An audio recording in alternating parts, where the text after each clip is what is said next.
Can I help you? I'd like to see the man in charge. He's in here.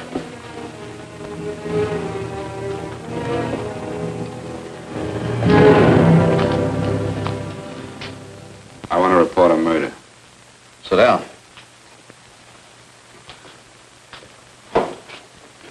Where was this murder committed? San Francisco, last night. Who was murdered? I was.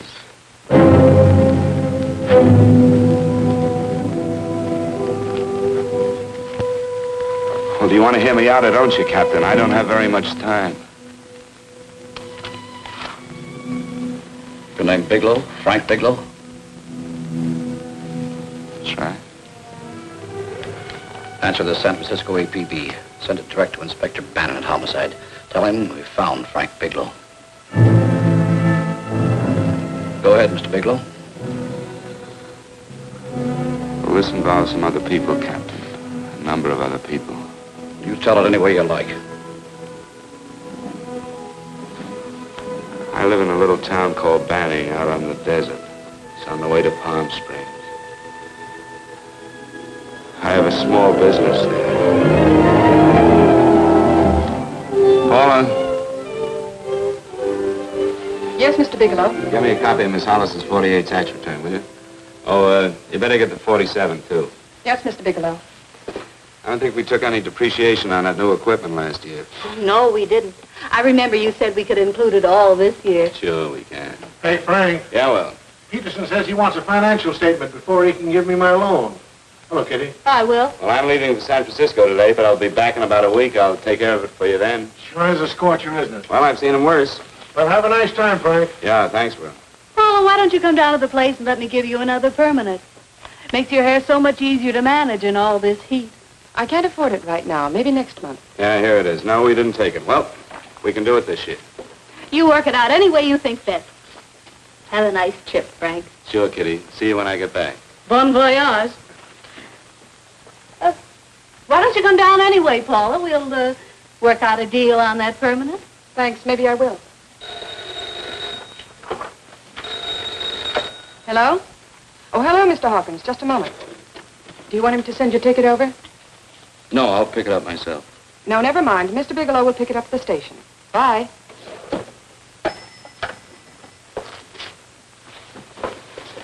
I want to go with you, Frank. Now, Paul, I'm just going on a little vacation. You know that? You want to go without me, don't you? Be gone just a week. And I suppose you've just made up your mind to take this little vacation at 9 o'clock this morning? No, Paul. I meant to tell you about it a few days ago. I guess I forgot. Oh, you forgot.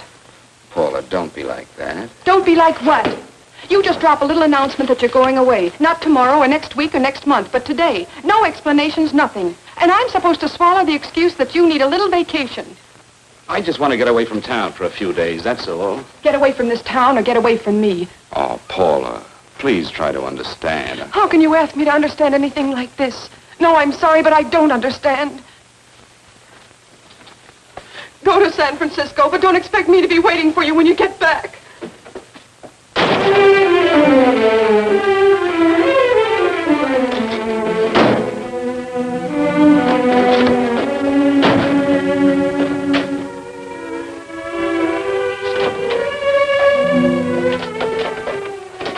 Paula, please, Paula. Come on, turn around, look.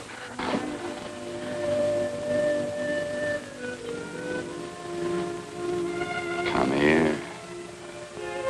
Why do you do this to me, Frank? Why can't you be honest with me? As honest as I am with you? Do you have to go? I have to go, Paula. I know what I'm doing. All right, go. Go anywhere you like. You can go to blazes for all I care. Paula. Paula. Yes, I know I'm being foolish. Come here.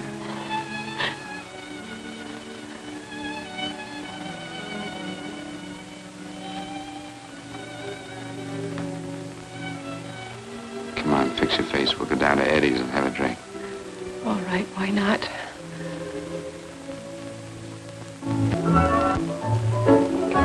Hi, Paula. Hi, Eddie. Give us a couple of cold beers, will you? Coming up. Hi. Come on.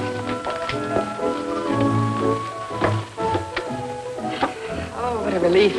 This air conditioning feels good. I sure wish we had it in the office. It'd make working a pleasure.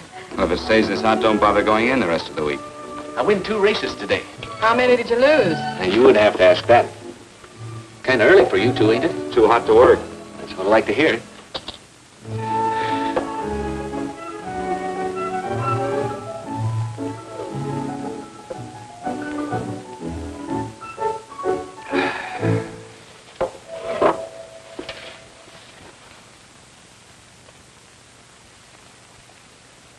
Frank, you'll take me with you, won't you? You will, won't you? Or am I crowding you? What do you mean, crowding me? Maybe you do need this week away alone. Maybe we both do. I know what's going on inside of you, Frank. You're just like any other man, only a little more so.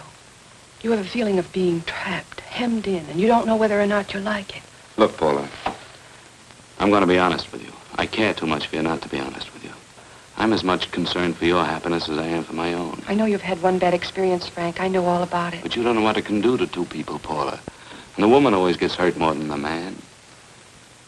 I don't want you to get hurt, darling. More than anything in the world, I don't want you to get hurt.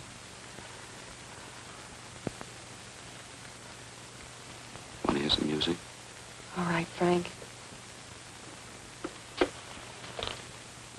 Got a couple of nickels, Eddie? Yeah. This won't bother you, will it? Next result doesn't come in for half an hour.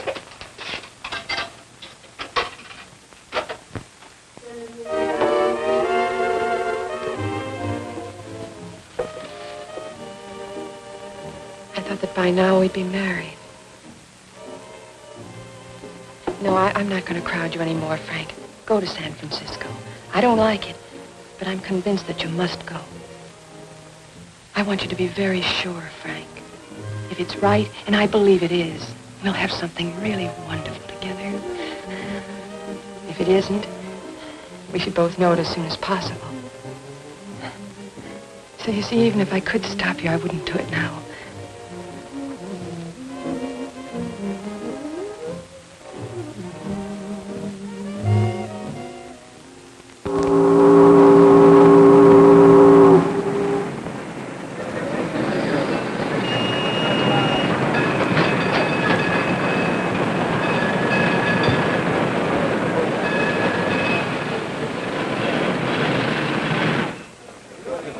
Yes, sir. My name is Bigelow. I have a reservation. Yes, sir.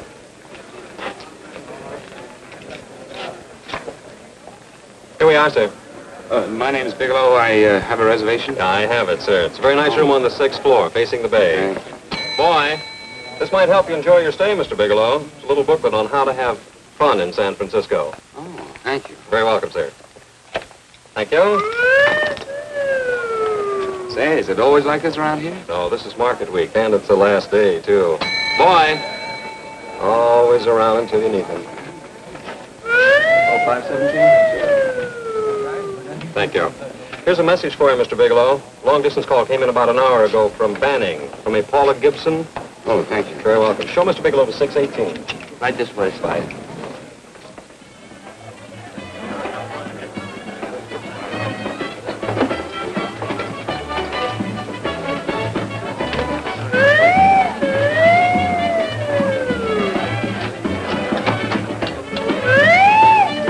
This way, Mr. Bigelow.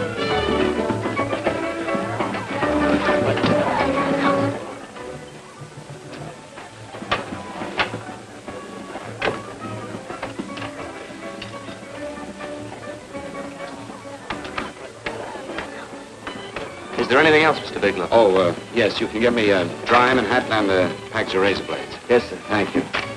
Oh, and you can leave that door open. Hello, operator. I want to speak to Miss Paula Gibson in Banning, California. Yeah, that's right. No, I'll wait. Hello? Hello, Paula.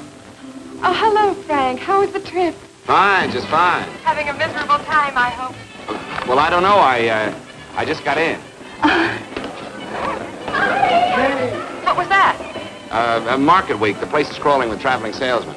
You know, Charlie Anderson found out that you went away and he asked me to go out with him. Oh, really? How did he make out? I'm considering it. Is that what you called to tell me?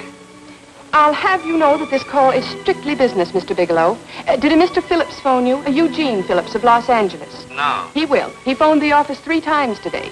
Said that he wanted to get in touch with you immediately. He said it's most urgent and imperative that he reach you at once. What did he want? I don't know. But he sounded deep, dark, and mysterious and quite agitated about something. Phillips. Have we ever done any business with him? Not unless you've been keeping it a secret from me. I looked through all the accounts. Why did you tell him you could reach me here? You know I'm supposed to be on vacation. So you told me. And so I told him, dear heart. But the gentleman didn't seem to respect your temperamental moods the way I do. He was very insistent that he speak to you before it's too late, as he put it. Well, tell him you tried to get in touch with me and I've changed my plans and you can't reach me.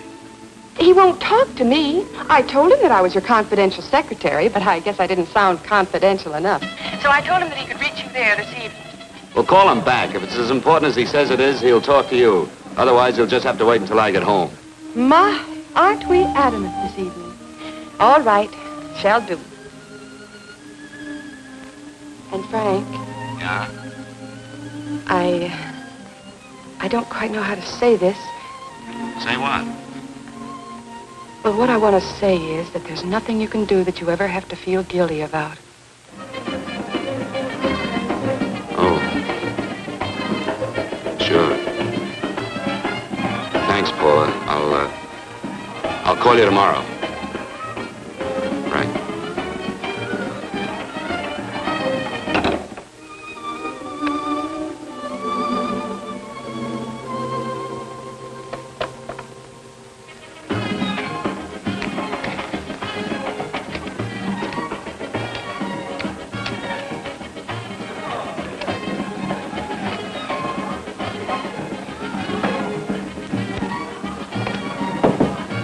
Oh, just put it there, please. You can keep the change. Thanks very much. Say, how long has this been going on? Oh, it's been a madhouse all week, but they check out tomorrow. Oh? I thought you were with them. No, I'm just here on a vacation. Why does everybody come to San Francisco and tear loose? Excuse me. Say, I'm awfully sorry to bother you, but would you mind if I use your telephone? No, go right ahead. I'm just across the hall here. One of the boys is using my phone, and he's been on it for a half hour. I just want to call downstairs. Yeah, sure. Thank you. Room service, please. Hey, things really picked up the last few days, didn't they? You right at much business? Well, I'm not here on business. Hello, room service? It's Mr. Haskell in 617. Yes, that's right. Would you send up 3 more bottles of bourbon and 2 scotch? Yes, that's right. Oh, and some more ice, too. Yeah. All right, thank you. You here all alone? Yes, I just got in town. Well, why don't you join us for a drink? Well, I don't want to barge in on your party. Oh, nonsense. It's not a party. Just a few of the boys entertaining some buyers. You know, the usual thing. A few drinks and some laughs. It's no party. Come on. Well, Come on. all right. I know what it's like to be all alone in a strange city. I'm Sam Haskell. I'm Frank Bigelow. You think some of these guys never been away from home before? Yeah. Hey, quiet down a minute. Hey, will you quiet down a second? I want you to meet Frank Bigelow. Hello. This is Jane Carlisle. Bill Welch. How are you, Mr. Wells? Glad to know you, Bigelow. Jane's the prettiest buyer in San Francisco. Oh, hey, I resent that. You don't think I believe him, Elaine? Well, he spread that from coast to coast. Oh, gee. But it's good for my morale anyway. I'm George Cantwell. Glad to know you, Mr. Bigelow. Bigelow, yes. Right at much business? He's not here on business. Oh? Well, Well, why don't you get the man a drink before he dies of thirst? how about a little bourbon? Well, that's fine. Bourbon it is. Of course, Mr. Wallace. Yes, Mr. Wallace. But, Mr. Wallace, I'll need at least a week in Cleveland to visit all my accounts. I can't figure on being in Philadelphia until the 17th. Eddie, will you get off the phone? I want you to meet Frank Bigelow. How are you, That's his boss. He's been trying for an hour to get his expense account boosted. Yeah, the way this guy holds on to $1, you'd think they weren't printing them anymore. Yes, Mr. Wallace. I'm leaving here the first thing in the morning. Yes, sir. Oh, keep your hips loose, Harry, like this. Oh, yeah. How's he doing? Oh, there's nothing wrong with Harry's drummer. The 2 years ago at the Murrays wouldn't shoot. I know. Wait a minute. I was doing all right there. This is Sue and Harry Brandis. Hello. Good to sir. meet Glad you. How are you? Where'd you find her, Sam? On a dance marathon? Perfect. Really? Say, I'll bet you could do the rumba. Well, a little, but I'm kind of rusty. Anything would be an improvement after Harry. Well, how do you like that? Well, here goes. Hey, you're good. Oh, my wife, she's a good dancer, isn't she, Bigelow? Oh, yeah. Fellas, I thought you were going to show us a good times night. Is this doing the town? That's right. We practically bankrupt our stores to buy everything you've got. Then you keep us in this hotel room. I agree. This is my last night to howl before I go back to being a dutiful housewife. Well, it looks like we're stuck, boys. This is where we blow all our commissions in one night. And you're coming with us, Bigelow. Oh, no, thanks. You run along. I've got to get unpacked and have dinner. Oh, no, you're not going to get away from me. Now that I found a man who can dance, I'm going to hang on to it.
Bourbon and water, no ice. Nice, quiet place you got here. Wait till they hit the pitch in about an hour. That's when they really go out of their minds. Who's the blonde? Oh, she's one of the chicks that hangs around here. She's jive crazy. Come again? Oh, you ain't hip, pal. Jive crazy means that she goes for this stuff. Just between you and me, I don't get it either, but I gotta listen to it. They're all connoisseurs, music lovers. Me, I like Guy Lombardo. What's the matter with him? Oh, he's flipped. The music's driving him crazy. Come down, Jack. Oh, don't buy me, man. I'm being light. Is the blonde alone? Oh, sure, society. She always comes in alone. Drives a big convertible, wears a mink coat, but knows everybody. But she always comes in alone. Thank you. I wanted to kiss you. I tried to... Give me another blast, Leo. When you... What's your story, Jeannie? Easy.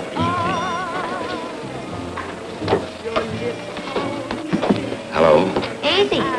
Dig the fisherman. Oh, that's really silk, isn't it? Can I buy you a drink? Sure thing. Give me a blast, Leo. Leo, I left my blast at the other end of the bar.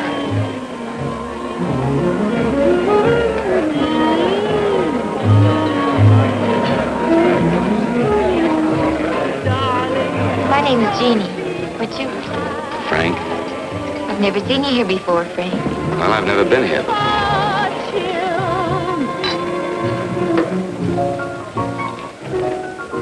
This isn't mine. Mine was bourbon. Well, sure it is. You saw me pour it. Give me a fresh drink. Anything you say. Oh, listen to that piano. Feel those vibrations. You don't get your kicks out of this, do you? I can live without it. Why do you stay here? I don't know. I bet I know. You're lonely in a big city. Why, you don't have to go into a routine with me. I like good company, too.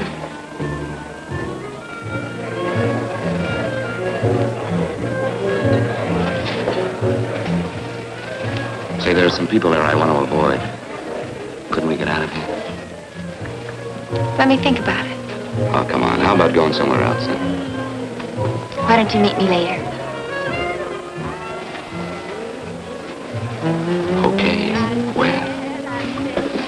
I tried to forget you, but you whispered, darling, I love you. Call me at that number later. It's my next stop. They've got a band there that'll really send you. See you, Jeannie.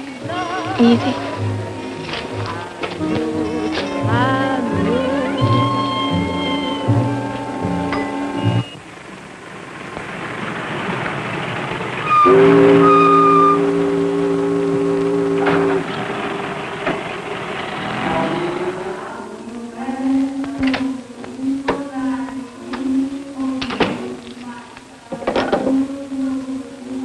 Never mind, operator.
Room service, please. Come in.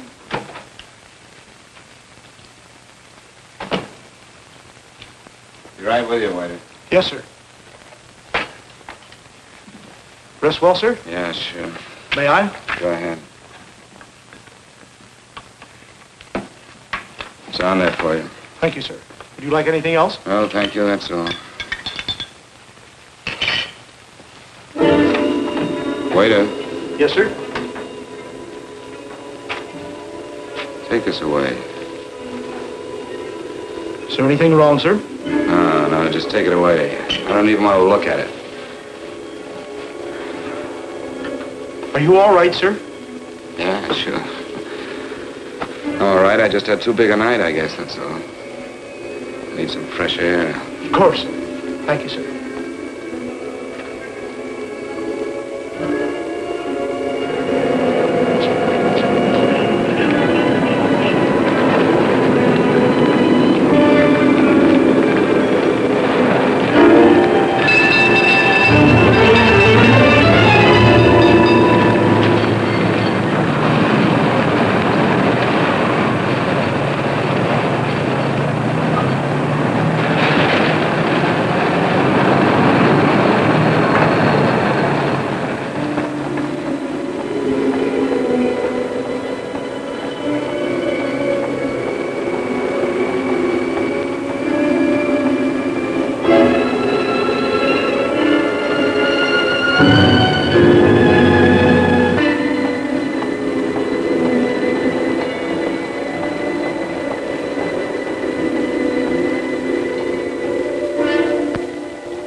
Lungs in good condition.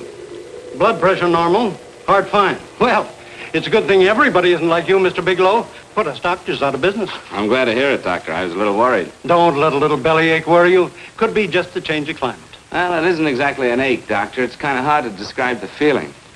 Maybe it was the drinks I had last night. I might have mixed them too much, huh? Let's have another look at that throat. You may finish dressing now, Mr. Bigelow. I want to get the results of those tests we took. Thank you, Doctor.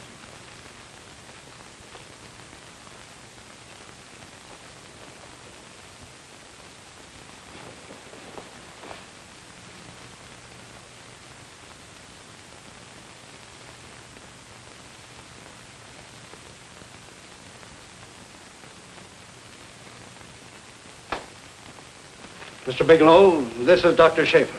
Hello, Doctor. How are you? Sit down, Mr. Bigelow. According to the information you gave Miss Wilson, you're not married, Mr. Bigelow. That's right. Do you have any relatives, family, anyone in San Francisco? No, no one. I don't know a soul in San Francisco. Where is your home?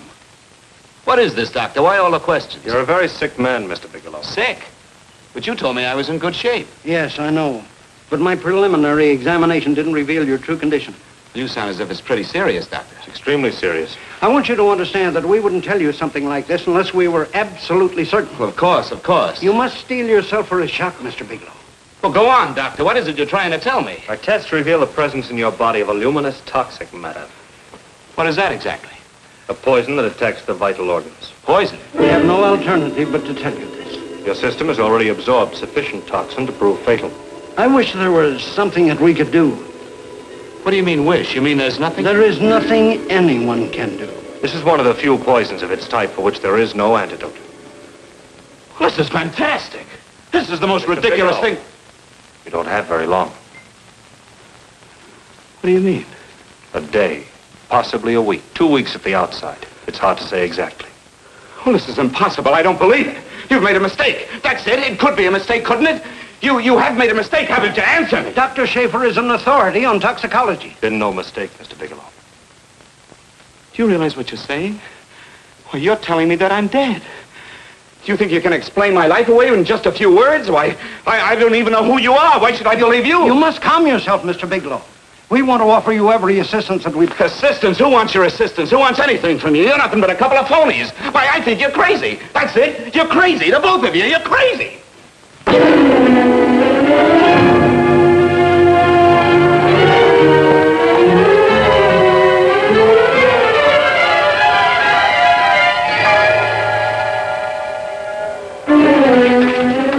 Where's the doctor? You just come in. Come on, tell me. You have to go through this before you come Get here.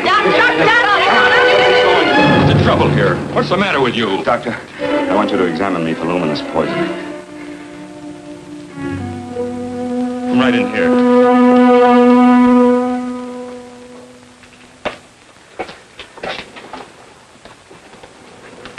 Yeah, you've got it all right.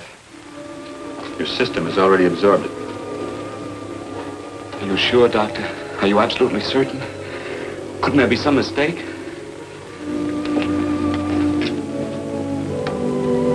There it is. Toxin is actually luminous in the dark. Now there's no doubt about it, Bigelow. I don't feel sick. My stomach is just a little bit upset. Maybe it's not as bad as you think, Doctor. That's characteristic.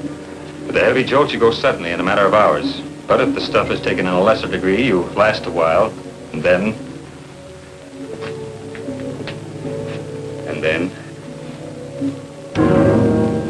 Give it to me straight, Doctor. Well, a number of things are involved. The systemic condition of the individual, the amount consumed, exertion. Yes? You won't feel too badly for a while. Then it will happen suddenly. A day, 2 days, a week at the most.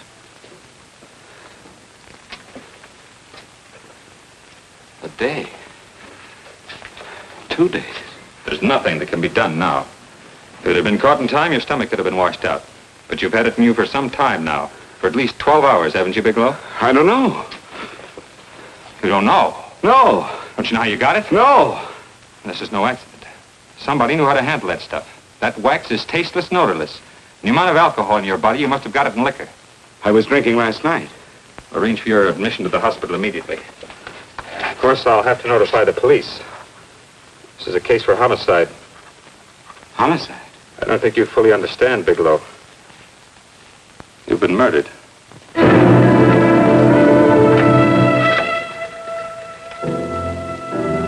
Get me police headquarters, please.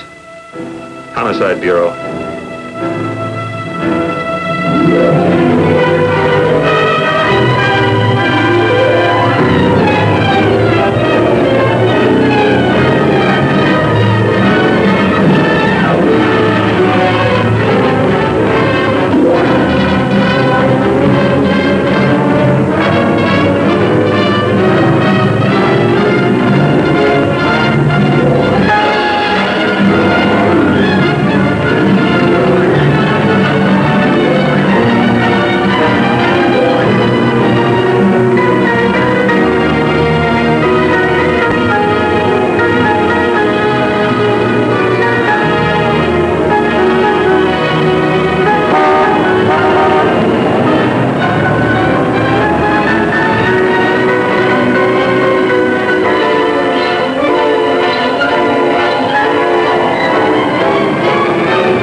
Open up. Open this door, I tell you. Open it up or I'll break it down. Where are those men? Where are those men who were here last night? I don't know. There are no men here. Please go away. Don't lie to me. Where are they? Mister, this lady just checked in. Those men aren't here no longer. They checked out the hotel early this morning. Checked out? Please go away. I'm sorry. I'm terribly sorry.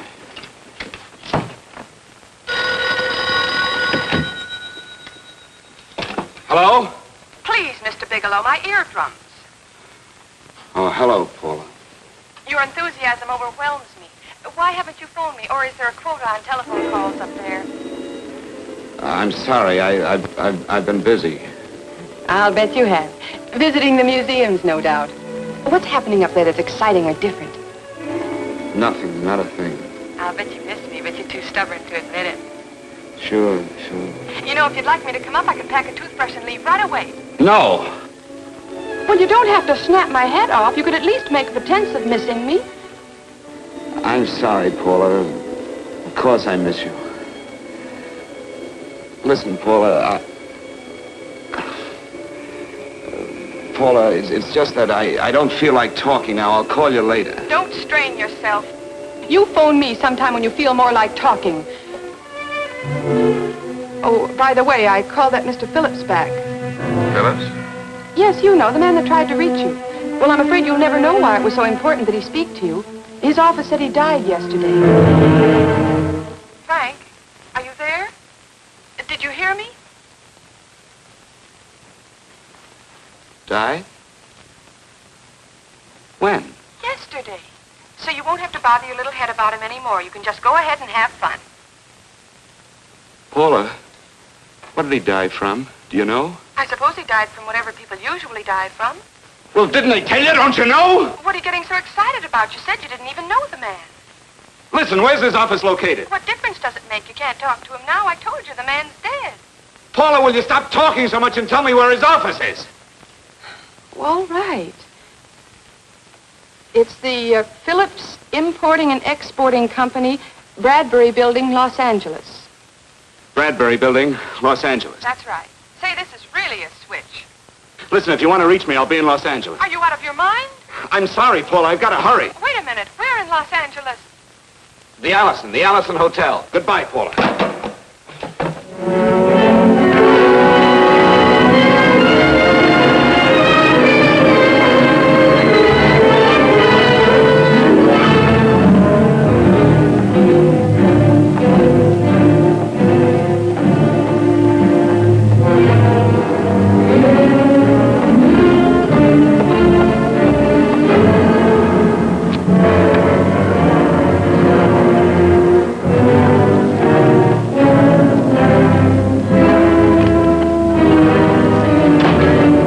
See someone in charge here. What is it in regard Well, it's a personal matter. It's quite urgent. Perhaps Mr. Halliday can help you. Who's he? He's our controller. Your name, please? Bigelow. Mr. Bigelow to see you. Send him in. Go right in, please. That door.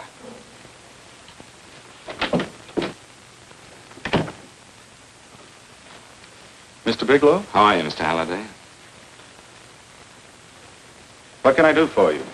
Well, Mr. Phillips phoned my office several times yesterday. I'd like to find out what it's all about. You know Mr. Phillips died yesterday? Yes, I know. Well, I don't understand. If he phoned you, didn't he tell you what it was about? Well, he didn't speak to me. I wasn't in my office at the time, and he wouldn't tell my secretary. Well, I'm afraid I can't be of much help, Mr. Bigelow. I've no idea why Mr. Phillips tried to reach you. I'm sorry you had to make the trip for nothing. How do you know I made a trip? I didn't say anything about making a trip. I merely said he phoned my office. My office could be here in Los Angeles. Miss Foster, Yes?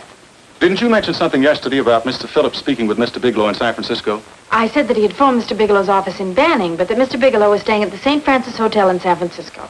I'm sorry you misunderstood me. Do you know why Mr. Phillips called? No, I don't. All right, thank you, Miss Foster. You can understand that we've been somewhat upset around here. Now, if you don't mind,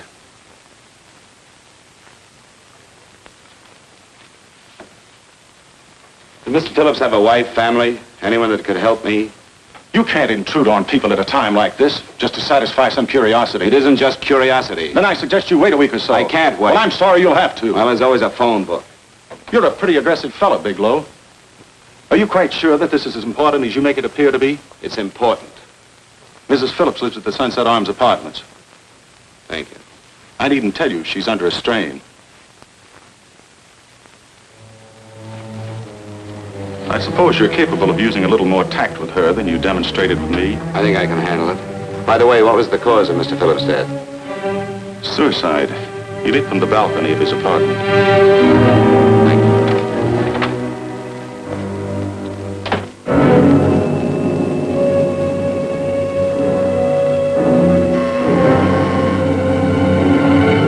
Come in, Mr. Bigelow.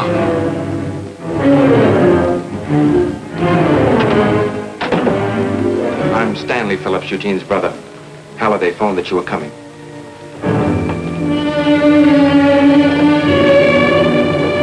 This is my sister-in-law, Mrs. Phillips. I'll try to make this as brief as possible, Mrs. Phillips. I'm afraid I can't be of any help to you, Mr. Bigelow.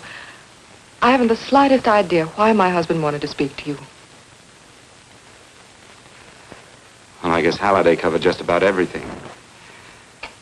Did your husband ever mention anything about me, Mrs. Phillips? Anything at all? No. I can't recall Eugene ever having mentioned your name.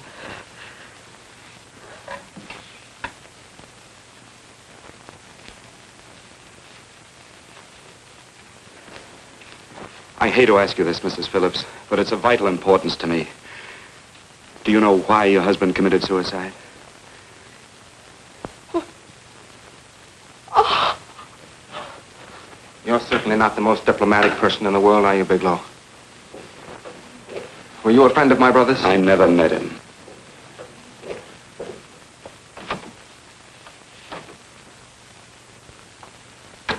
My brother was in a jam, a pretty bad jam. He was arrested 2 days ago. He sold some iridium to a dealer by the name of Majak. It's a very rare metal, very costly. Anyway, the iridium turned out to be stolen. He was released on bail yesterday, but he faced a pretty stiff prison term. And have committed suicide for less. Yes, I know. That's how the police feel about it. What puzzles me, though, is this crooked deal. Knowing Eugene, you wouldn't say he's the type of man to be mixed up in anything like that, now would you? I told you I never met him. That's right, so you did. Now, what's this all got to do with you, Bigelow? I don't know. Let's come clean with each other, Bigelow. Surely you must have some idea why my brother was so desperate to contact you? I have no idea. That's odd. Then how could it be of such vital importance to you? Well, you seem to know the answer to everything else. Maybe you know the answer to that one, too.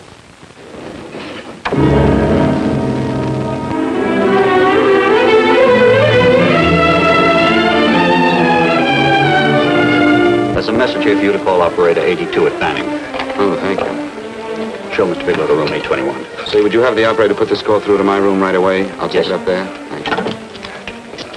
Hello, operator. Here, I'll call you if I need anything. Thank you, sir. Hello, Paula? Well, Sinbad, I'd just about given you up for lost. Do you mind telling me just why you rushed down to Los Angeles? I can't explain it to you just now, Paula. I just can't explain it. What's going on, Frank? You don't even sound like yourself. Well, I'm just a little tired, Paula, that's all. But I miss you. Oh, Frank. I can't tell you how good it is to hear you say that. And here I was worrying that I'd lost my charm. When are you coming home, Frank? Soon, Paula. I'll be home soon. I'll go right out and get myself a permanent so I'll be pretty when you see me. Hey, guess what? I found that Phillips name in your notarial ledger. Notarial ledger? Yes, of all places. I remember now I made the entry myself. You had notarized a paper one morning before I came to work. What kind of paper was it? A bill of sale for a George Reynolds made out to Eugene Phillips of Los Angeles. So you see, I was right. We hadn't done any business with Phillips, only indirectly. What was the bill of sale for? A shipment of iridium, whatever that is. Iridium? You mentioned at the time that this fellow Reynolds had made some kind of a deal in Palm Springs, and he stopped in your office early in the morning on his way north to have it notarized. Wait a minute. Wait a minute, George Reynolds. That was about 6 months ago, wasn't it? That's right, 6 months ago. Thanks, Paul. Oh, goodbye. Goodbye. Hello, operator. Get that number back for me.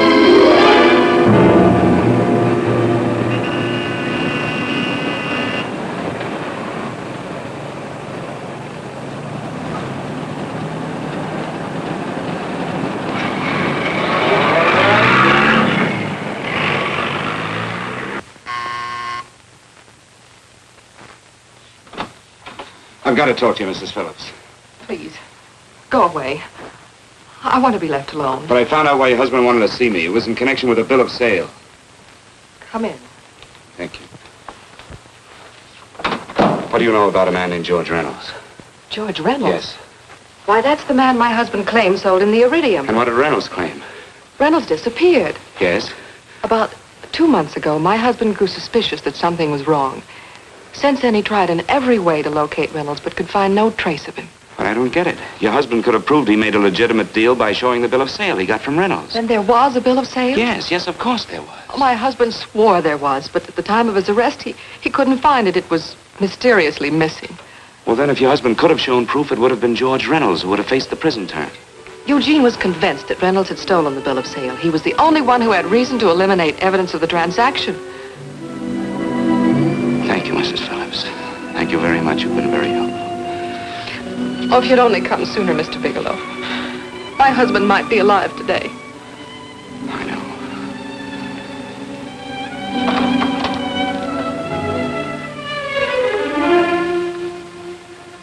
The only thing that puzzles me, Miss Phillips, is that you haven't asked how I knew there was a bill of sale.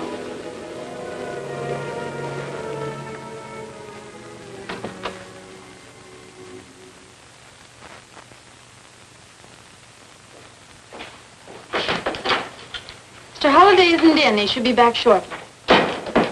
I think you're the one who can help me, Miss Foster. Mr. Phillips tried to reach someone else before he called me yesterday, didn't he? Why don't you ask Mr. Holliday? Obviously, Mr. Holliday wasn't here yesterday, or he wouldn't have had to learn from you that Phillips called me. And you're the logical person to know who else Phillips called. I don't believe that's any of your business, Mr. Bigelow. Don't think you're revealing anything confidential, Miss Foster. I know that he tried to reach somebody else. Mrs. Phillips told me. You're bluffing, Mr. Bigelow. I don't know what you're after, but you're trying to trick me. Mrs. Phillips didn't tell you a thing. How do you know that? Mrs. Phillips knows nothing about it. She doesn't. Well, why wouldn't she? Wait a minute. I was talking about George Reynolds. Who did you think I meant? Just who is it that Mrs. Phillips doesn't know I about? told you before, that's none of your business. All right, young lady, I'm going to give it to you straight. Phillips was murdered. Murdered? I don't believe you. He told me because he needed me to clear him. Phillips was innocent. Innocent men don't have to jump out of windows. Murdered? Just who are you trying to protect, Miss Foster? Why are you so afraid to tell the truth? I'm not protecting anybody. I haven't any more to say. All right, young, listen to me. This thing is going to explode wide open. If you've got nothing to hide, you better start talking. Or maybe you are mixed up. No! Well, then, come on. Mr. Phillips called Marla Rakubian. He went to see her yesterday morning. Who's Marla Rakubian? She's a model. She and Mr. Phillips used to be quite friendly, but he hadn't been seeing her for quite some time. Come on. The last couple of months, he'd been trying to locate her and finally learned where she lived yesterday morning. When he returned from seeing her, he was terribly upset and excited. That's when he had me put in the calls for you. When he couldn't reach you, he went home. The last time I saw him alive. Give me Marla Rakubian's address. I don't think Mr. Phillips realized I was aware of his friendship with Marla Rakubian, and out of respect for him, I never intended to tell anybody. I had no idea that she had anything to do with the trouble he was in. I admire your discretion, Miss Foster. You know, you must be pretty friendly with Stanley, Miss Foster. He knew how desperately his brother tried to reach me yesterday, and he wasn't even here at the time. And now you seem to know all about what happened in Mrs. Phillips' apartment.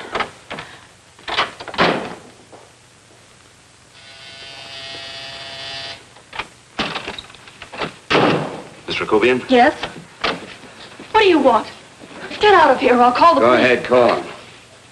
Oh, go ahead, call him. Going on a trip, huh? Yes, going away for the weekend. Sailing for Buenos Aires tomorrow, some weekend. I'll send you a postcard. Now get out of here. Who are you going with, George Reynolds? Never heard of him. I suppose you've never heard of Eugene Phillips either. Just who are you? What do you want? Never mind who I am. Where's Reynolds?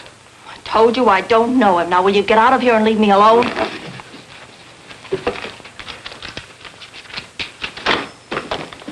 So you never heard of George Reynolds, huh? And don't try to tell me that this isn't him because I've seen him. If you think you can scare me, you're crazy. Look, I know that Phillips came here yesterday. And right after he left, he was pushed out of a 6-story window. Pushed? Phillips committed suicide. Your playmate Reynolds murdered Phillips. And then he went up to San Francisco to get me. Because I knew about a certain bill of sale. I don't know what you're talking about. You're in this right up to your pretty little neck. I'm not mixed up in anything. Get your hands up. Drop that picture on the couch. Turn around. Don't get any ideas because I'm not afraid to use this. Give me your wallet.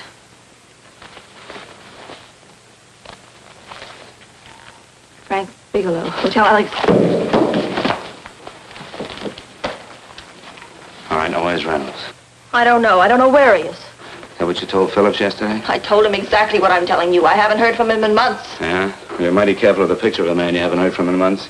What does the Ray stand for? It was a pet name. Do you mind? Oh, it sounds very cozy, Miss Rakubian.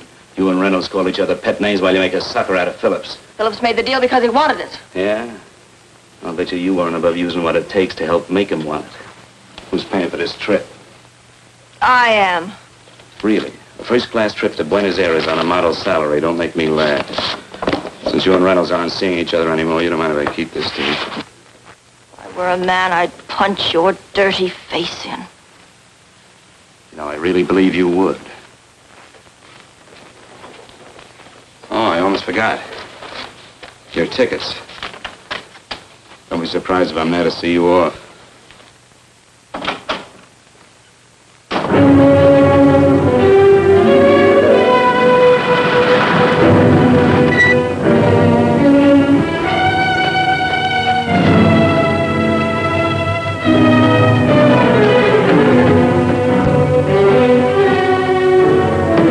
Angelo. Angelo! Oh, Angelo. Do you remember taking this picture of George Reynolds? I take so many pictures, I can't remember them all. This gentleman is a friend of his and would like his address. We have no card on him. I don't think we ought to do that. He's willing to pay $20 for it. That's the paper we used last year. Of course, you understand we usually don't give out the information about our clients. I know, you're a couple of high-class fellas. Thank you. Revealing anything confidential is against the ethics of our establishment. That's right. Honesty is the best policy. Of course. But in your case, inasmuch as you're a personal friend of Mr. Reynolds... Thanks. I knew you'd come through. Got it. Here it is. We don't have his address. He must have called for the picture. But he couldn't have been a very good friend of yours, mister. Because his name is not George Reynolds. It isn't? Well, what is it? It's a... Huh? Oh. Here. It's Raymond Rakubian. Rakubian? What's so unusual about that? The picture's signed Ray, isn't it? Yeah. Yeah.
Your lips called me baby, then I thought that maybe love.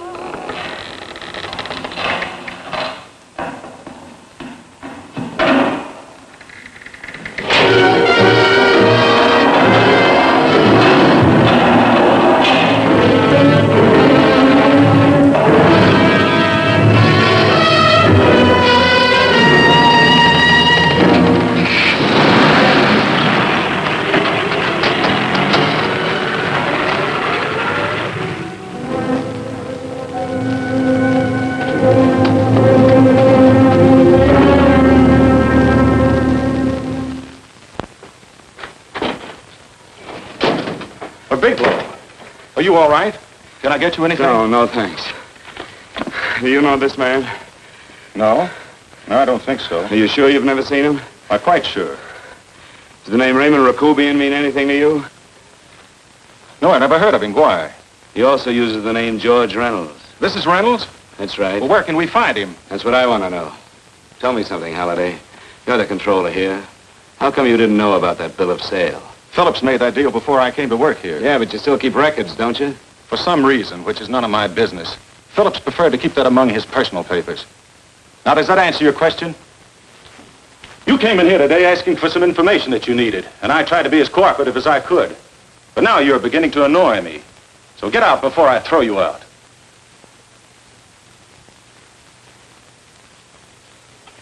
You know, you really frighten me.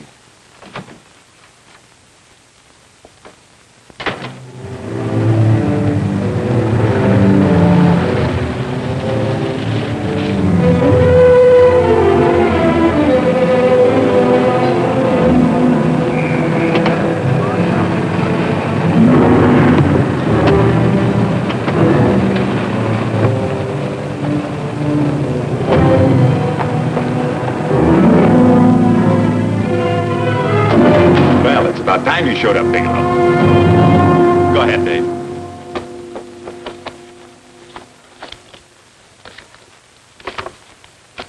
Real cute, ain't you, Bigelow? Just real cute. Paula didn't lose much time getting a hold of you guys, did she? Shut up. Let's go, Bigelow. Look at him. He can't take it. Soft in the belly. You do that again and I'll kick your face. Lay off, Chester. Cut it out. Shut up! Who asked you? Then let him answer. The clerk might know he's in. Go ahead, Bigelow.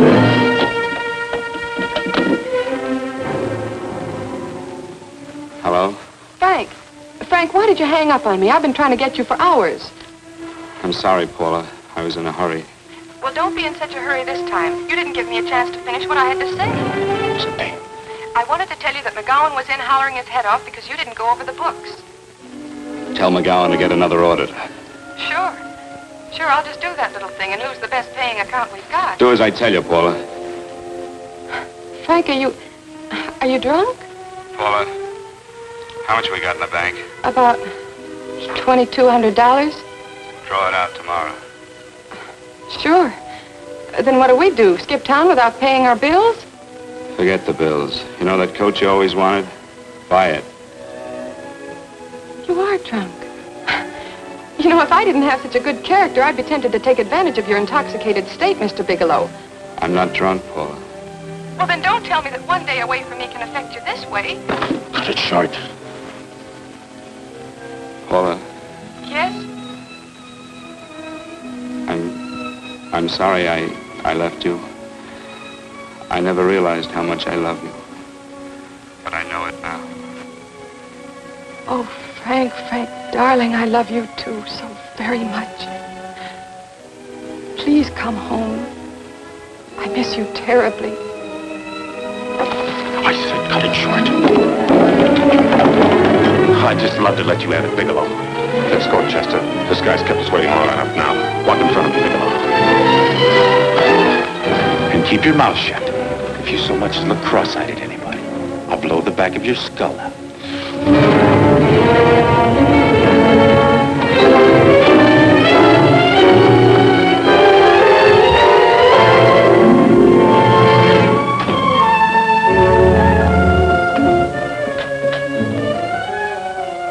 Bigelow's real cute.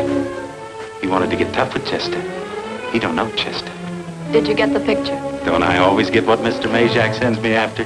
Majak? That's right. I'm the dealer who bought the iridium from Phillips. I get it. You have Rakubian unload stolen stuff on Phillips with the help of Marla here, and then you buy it back from him. Oh, you certainly made a sucker out of Phillips. What is it, Mr. Bigelow? Exactly what is on your mind? I'm looking for Raymond Rakubian. What? Well, now, Marla here has told you everything else. I'm sure she must have told you that, too. You don't expect me to believe this conversation. So, what is on your mind? I mean, underneath. You forced your way into my affairs, and now I want to know why. I just told you. I'm looking for Raymond Rakubian. Don't get cute. I'm just itching to work you over. Soft in the belly. Can't take it. See what I tell you?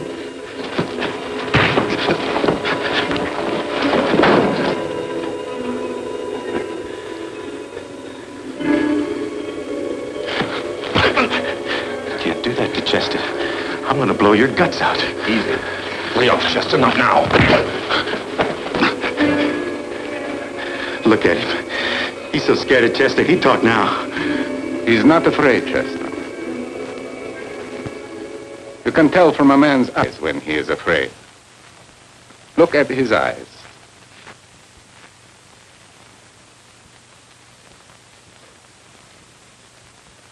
Oh!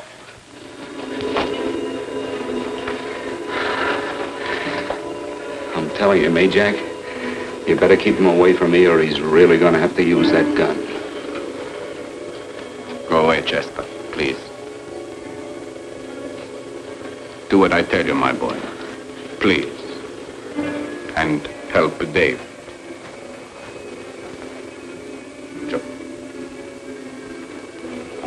You're in pain. He's an unfortunate boy. He's psychopathic. He's unhappy unless he gives pain. He likes to see blood. Come with me, Mr. Bigelow.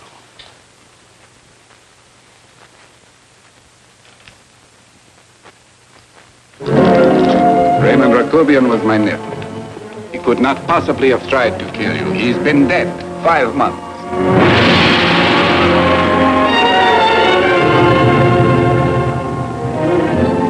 I'm afraid you have been sidetracked.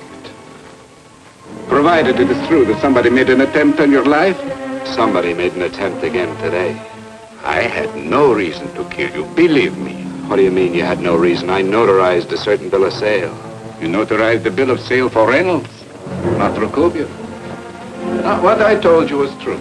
I had no reason to kill you. That's a closet, Mr. Bigelow. And under other circumstances, you could go home now.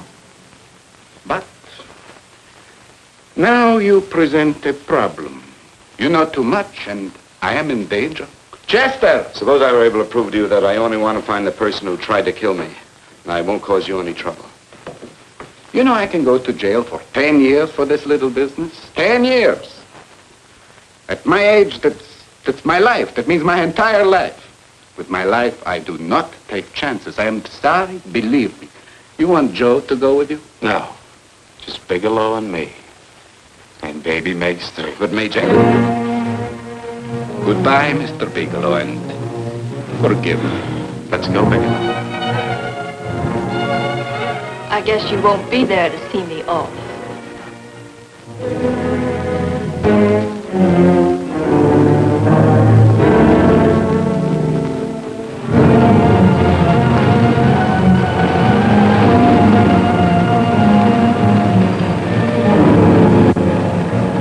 You tried to make a boob out of me in front of Majak.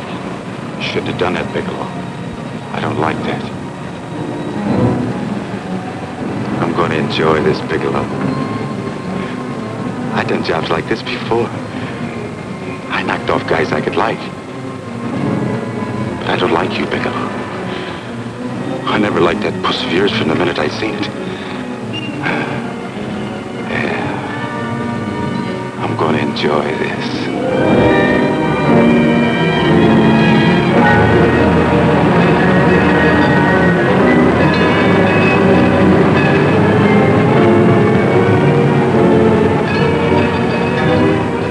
Scared yet, are you, Bigelow?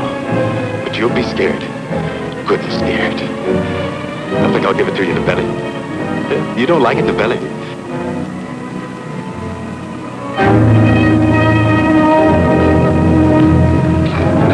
Good. Try it. I'd just love you to try it, Bigelow. Why don't you try it? Go ahead.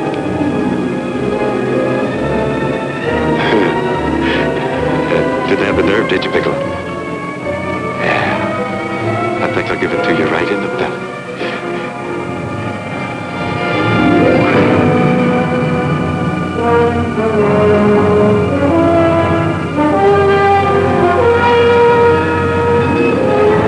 It takes longer when you get it in the belly.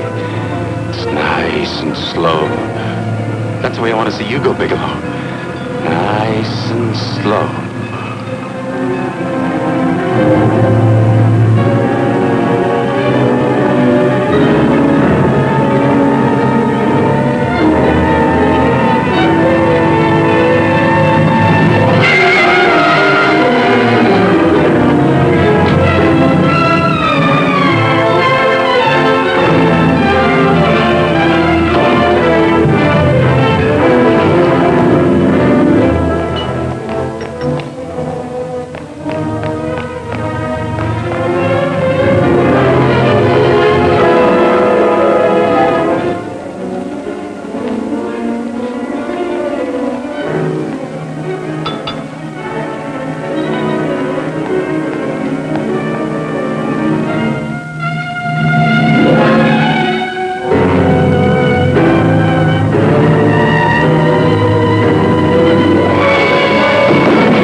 What are you doing here? How did you get here? Freddie Ross threw me down. I had to come. I had to see you. You shouldn't have come, Paula. You shouldn't have. What is it, Frank? You're in some kind of trouble. I know it. Look at you. You're a sight. Your clothes look as if you've slept in them. Are you ill? You are. You're feverish. I'm all right, Paula, and I'm not in any trouble, believe me. You're lying, Frank. Right after I spoke to you, I got a phone call from the San Francisco police. They asked if I knew where you were. You didn't tell them anything, did you? Of course not. It was the homicide detective that called. What is it, Frank? If you're in any kind of trouble, you certainly can trust me. Look, I'm not in any trouble with the police, Paula, believe me. But you can't stay here. You've got to go back to Banning right away. No, I won't go, Frank. I won't. I'm staying here with you. Paula, it's better that you go back, believe me. Why? What's this all about? What have you got to do with this Phillips and Reynolds? Phillips was murdered. What could that possibly have to do with you? All you did was notarize a paper. You've notarized hundreds of papers. I know. All I did was notarize one little paper out of hundreds. Frank, you frighten me. You don't even act like yourself. I know that you're in trouble, that something is wrong, that you're in serious trouble. You frighten me, Frank. Oh, don't be frightened, Paula. Don't ever be frightened of anything again. Will you promise me that? I love you so much, darling. More than you seem able to understand. Oh. I never really knew happiness until I loved you. Sometimes when I used to be afraid that you weren't sure how you felt, I tried to hold back, but I couldn't. Losing you would have been losing everything. There would have been nothing left. Don't, Paula, don't. Now I'm afraid again. Somehow I feel that I'm going to lose you, but there's nothing I can do about it. I feel so helpless. You're leaving me out of something. Tell me, Frank, what is it? Give me a chance to fight back. Just give me a chance, please. You do love me, don't you? Oh, yes, Paula, I love you. I never was more certain of anything in my life. I wasn't sure before. I was a little blind, I guess, but believe me, I'm sure now. Can you understand that, Paula? I understand. A man can be like that, Paula. Something has to happen. It can be a big thing or a little thing, but it can make him realize how much someone means to him, how much he really loves her. Oh, and I love you, Paula. More than I ever thought it possible to love anyone in the world, I love you. Then why won't you tell me about this trouble you're in? Why won't you try to let me help you? You can't help me, Paula. You don't want my help. Oh, Paula, there's nothing you can do. Will you believe me? So will you please go home, please? No, Frank. I won't go.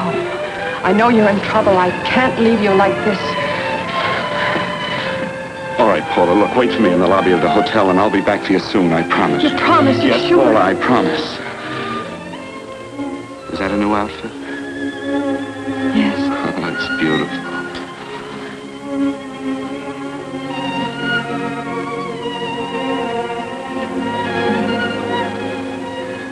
You'll come back to me, won't you, Frank? Yes, Paula, I'll come back, I promise. Please hurry, darling. Oh, I love you. I love you, Paula.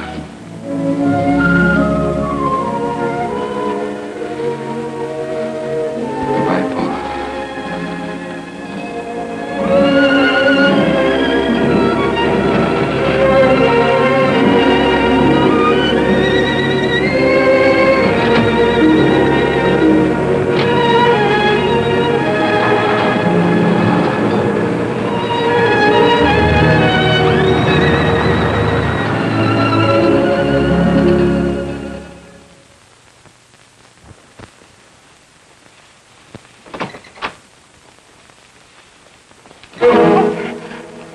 Stanley here?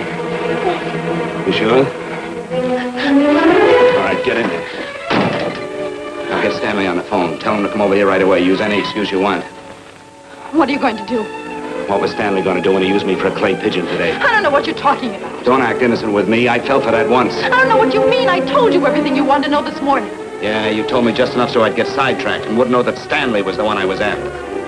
Stanley? Oh, no. You and Stanley have been together on this from the start. Now, come on, get on that phone and call him.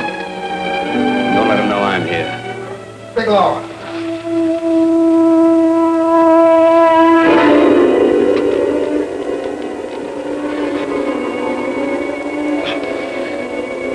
You've been sidetracked, all right. But it was the poor bereaved little widow who did it. Miss Foster found this letter this afternoon. It's in my brother's desk at the office. It's postmarked 2 years ago.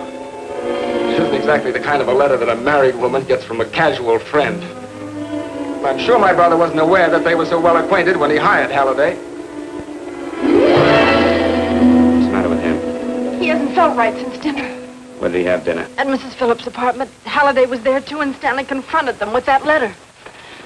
Did you have anything to drink? Yes, why? How long ago? Half an hour ago, just before I came here. Miss Foster, get on the phone, call the emergency hospital. Have them get an ambulance over here right away. What? Tell them to prepare a stomach wash for luminous poisoning. Luminous poisoning? Come on, do what I tell you. You may still have a chance to save his life. Go on!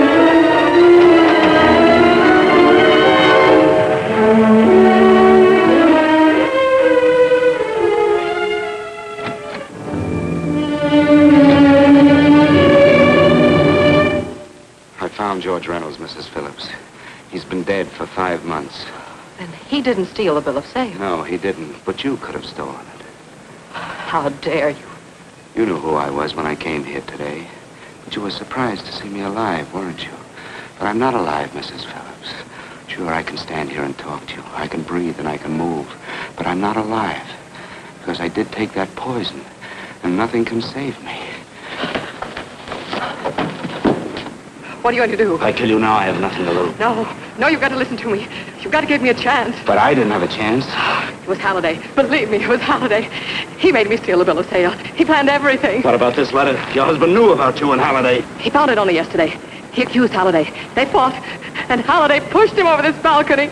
And why me? Why did he want to kill me? Because you could have proved there was a bill of sale, that my husband had no reason to commit suicide. Halliday was desperate. After he killed my husband, he found out about the phone calls to you.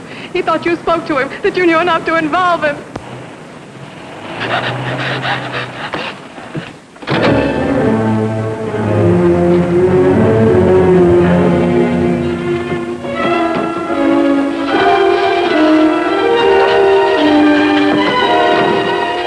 Where's Halliday? Where is he? He's in the office. This time you don't warn him.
get going. Come on.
All I did was notarize a bill of sale. But that piece of paper could have proven that Phillips didn't commit suicide. He was murdered. And that's why Halliday poisoned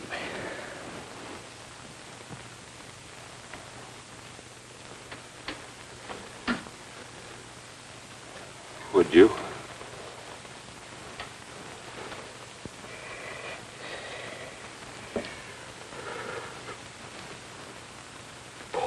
Paula.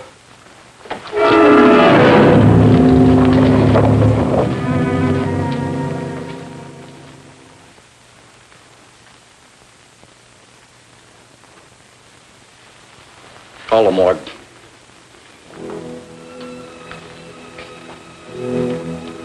Johnson, you go to the Allison Hotel, find Paula Gibson. Don't tell her anything. I'll break it to her.